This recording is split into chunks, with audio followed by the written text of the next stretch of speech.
एक घने और खौफनाक जंगल के बीच एक खौफनाक चड़ील रहती थी। इसकी झोंपड़ी दरख्तों के दरमियान छपी हुई थी और वहां हमेशा घनी धुंध छाई रहती थी जो कभी खत्म नहीं होती थी। चड़ील अपनी खतरनाक जादुई ताकतों और बच्चों को पकड़कर खाने की बड़ी आदत की वजह से मशहूर थी। करीब के गांव में दो बहादुर बहन भाई माया और अहमद रहते थे।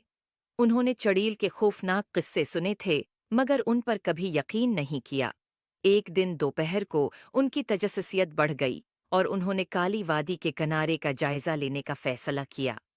जैसे जैसे वो जंगल में आगे बढ़े उन्होंने रोशन सरखबीर का एक रास्ता देखा जो मजीद जंगल की तरफ जा रहा था। खतरे से बेखबर ये रास्ता उन्हें सीधा चढ़ील की छिपी हुई झोंपड़ी तक ले गया। चढ़ील अपने लंबे उलझे हुए बालों और तारीक गहरी आंखों के साथ सायों में छिपी हुई उन्हें देख रही थी और उसके चेहरे पर एक मकरुआ मुस्कुराहट थी।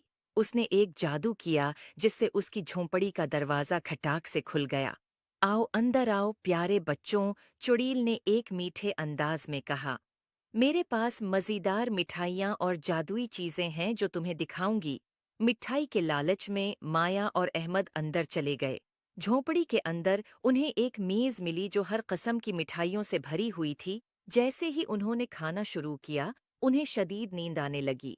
चड़ील ने मिठाइयों पर जादू किया था कि वो उन्हें सलाह दें। जैसे ही बच्चे सोने लगे एक छोटी सी रोशनी कमरे के कोने में जाहिर हुई। ये एक बहादुर परी थी जिसका नाम सोना था। वो जंगल पर नजर रख रही थी और उसने बच्चों के खतरे को महसूस किया।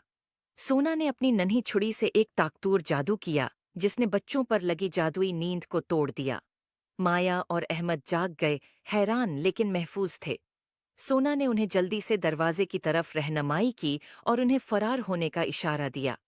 चड़ील जब उसने देखा कि उसका शिकार भाग रहा है, चड़ील ने सोना पर जादू करने की कोशिश की, लेकिन सोना की जादुई ताकत ज्यादा मजबूत थी और उसने बच्चों के गर्द हिफाजती हिसार बना दिया।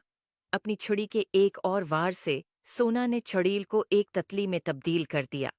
ततली उड़ती हुई जंगल में उड़ गई और कभी वापस नहीं आई। सोना ने मुस्कुराकर बच्चों से कहा, अब तुम महफूज हो।